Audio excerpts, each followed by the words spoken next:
Hello my dear friends, you're on the Military Summary channel. In this short video we're going to discuss the most important events that took place during the previous night of the local time.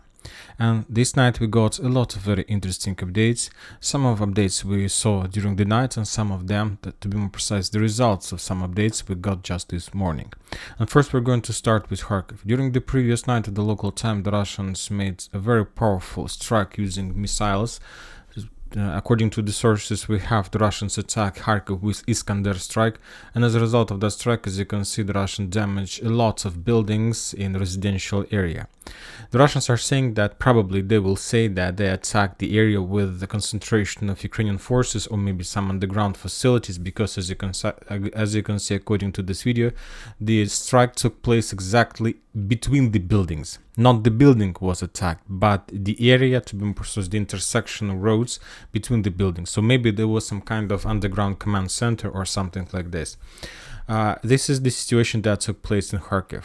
Some updates are coming this morning. We received from Danube, the river between Ukraine, the territory between Ukraine and Romania. The Russians again attacked the territory of another port infrastructure using Heran strikes, and as a result of those strikes they managed to destroy some local authorities, detachment authorities building, the area where there was some kind of local procedures with the transportation, with like taxes and so on. So currently this territory is closed because the Ukrainians are no longer able to continue their work in this area. Furthermore, there were strikes all over the entire Ukraine. Probably during the day we're going to receive more updates and details about those strikes. Interesting updates are coming from Crimea. The Russians, as a result of clashes on Crimea, not like on the storming assault operation or something like this, as a result of missile strikes that took place from the territory of Odessa in direction of Crimea, in direction of Sevastopol, in direction of ammo depots, warehouses and so on, the Russians were forced to start redeployment process of their fleet. And currently, according to information we have, the Russians removed every single ship and submarine from Sevastopol in direction of two more navy bases in this area. First, the Russians redeployed their fleet in direction of Feodosia, and the second area where the Russians took a decision to redeploy their fleet is the port in the city of Novorossiysk. So currently there are no more fleet, or maybe some local and not so important fleet in Sevastopol, and the entire part, the biggest part of the fleet currently located as far as possible from Odessa and as far as possible from the area that Ukrainians can use to attack with Storm Shadow missiles, Neptune missiles and so on.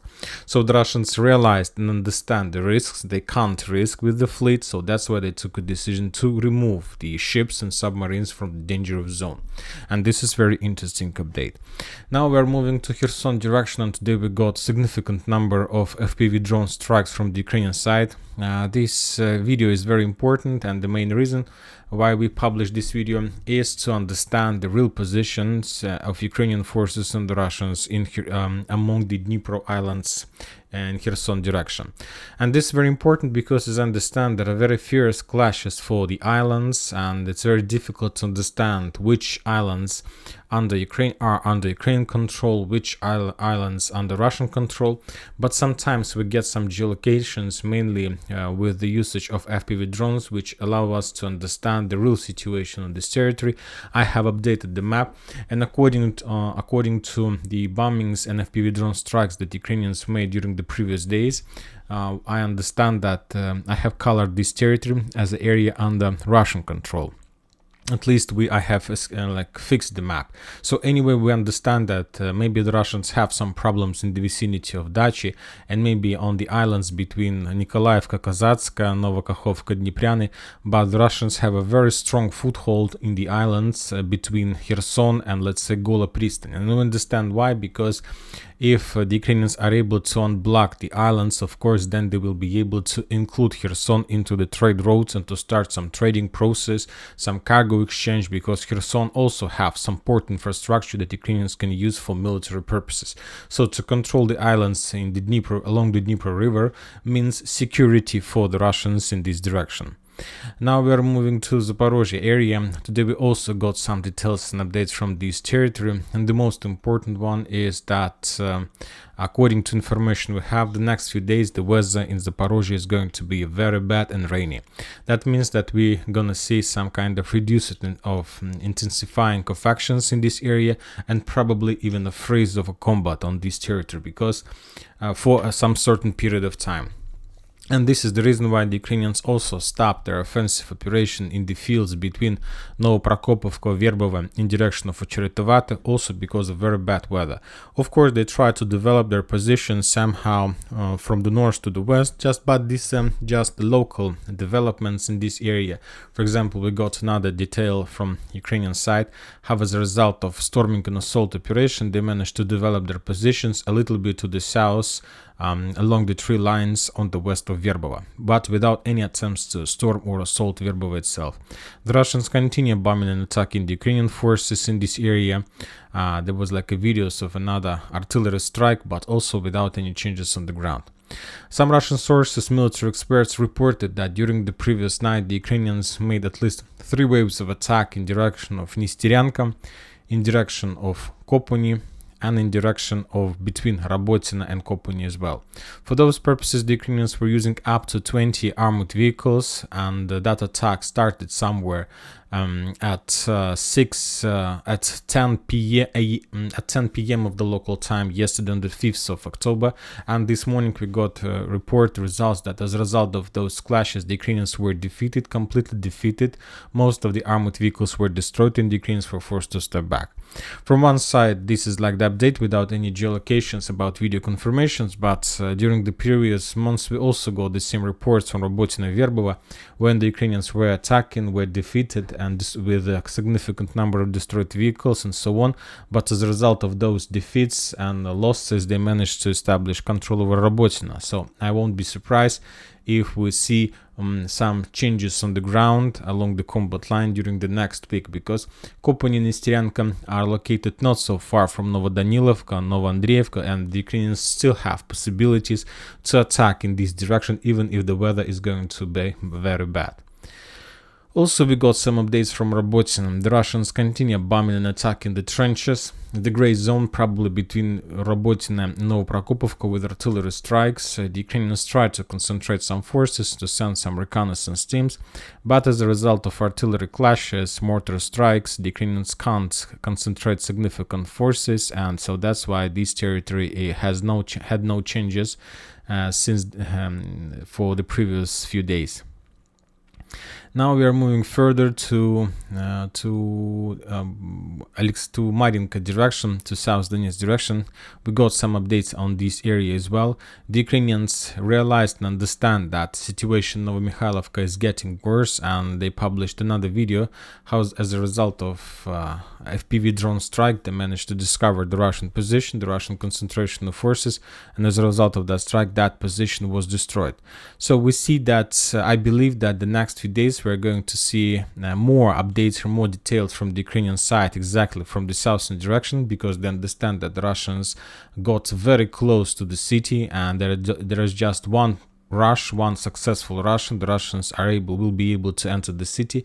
So that's why they have, as I understand, they're planning, or they have already redeployed some FPV drone platoons or squads that will main purpose will be to attack and to pin down the Russian forces exactly on the line between Solotka, Stepnoe and Taramchik. When talking about Marinka direction, the Russians continue offensive operation in the city. Today they will publish some assault operation of the Russian forces along this territory, along the ruins. As a result of those clashes, the Russians haven't managed to achieve nothing, but we are using this video just to confirm and geolocate the edge position of the Russian forces in the western part of Marinka. In Krasnogorovka, the Russians discovered another Ukrainian light vehicle, and as a result of FPV drone strike, that light vehicle was destroyed. So just small success on this direction. Now we are moving to Bakhmut Artyomovsk direction, and today we got at least one geolocation. the Ukrainian sources published the video, the 5th Storm Brigade published the video of offensive operation that they tried to implement in this area. As I understand, this video was published today, but according to information we have, this event took place a long time ago. But anyway, this is like an example of Ukrainian offensive operation when they're using like one tank and few personal carriers. And other Russian sources, for example, reported that as a result of clashes on the northwestern direction of Klishchiivka, the Russians were forced to step back from the tree lines and to get closer to Artyomov city as well. So we haven't received even a single geolocated video confirmation, but as I understand, as a result of clashes in this area, the Russians were forced to step back to the north, and currently the Ukrainians have develop their positions along the railways. They continue concentration forces in this area on the north of Klishchiivka, and also the Ukrainians continue concentration of their forces along the railway between Avdiivka and Klishchiivka with the purpose to attack in direction of Adradovka, Mykolaiivka, and Zhelnopolye, Kurdyumovka. So we'll see, but anyway, the weather is not going to ruin Ukrainian plans. There is no such a problem, and if the Ukrainians can continue and complete regrouping, they will attack along these directions and they will try to capture these territories before cold comes. So we'll see. And another, the most important attack, as I understand, can take place exactly along the main road between Klishchiivka and Bakhmut to the southern part of the city. When talking about Siver's direction, we also got a lot of details, a lot of updates from the Ukrainian side and from the Russian side. The Russians continue attacking and bombing the Ukrainian forces along the main road between Siversk and Bakhmut. As a result of artillery strikes, the Russians managed to destroy a few light vehicles, few ammo depots in this area, and as a result of artillery strike, the Ukrainians lost another artillery system, Paladin. So we see that there is like a counter-artillery duels, but for me it more reminds something like just a regular military routine. Very interesting video we got from Privilya, and probably for the first time since the fall of Severodonetsk agglomeration we received at least something from this direction.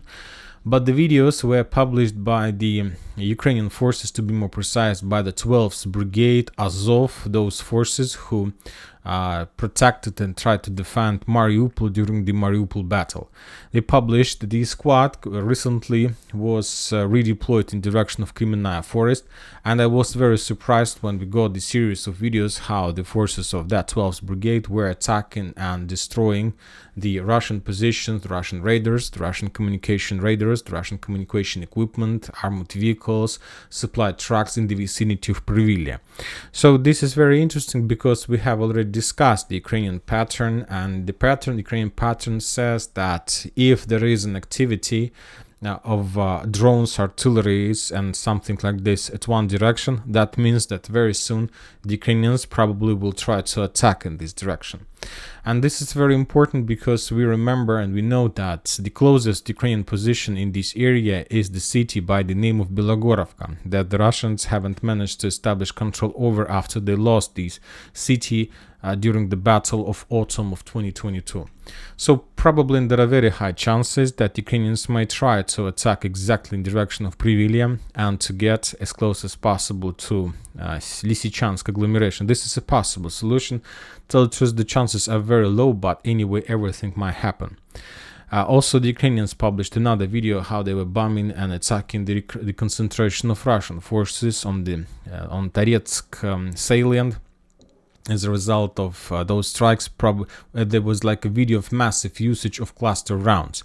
As a result of those attacks, probably the Ukrainians haven't managed to deal damage to the Russians because they were able to hide in trenches. But anyway, we see the intensifying of actions from the Ukrainian side exactly on this direction. So we'll see what is going to be next. Obviously, today we're going to receive more details and more updates regarding the missile strikes. For example, yesterday we also got another missile strike from Bogdanovka, another Ukrainian military warehouse. As a result of those strikes, probably a significant number of ammo depot munition rounds and ammo were destroyed. According to the official data, this ammo store it was able to keep around 95,000 of tons of munition, and currently this ammo depot the Ukrainians were using for Western weapon, and very big damage was dealt to this area. Furthermore, the Russians made a very powerful missile strike against the Ukrainian airfield in Mirgorod. Also, this event took place a day ago. As a result of those strikes, the Ukrainians lost also some Su-27s and Mi-29 in this direction. During the previous day, there was also another very bad case.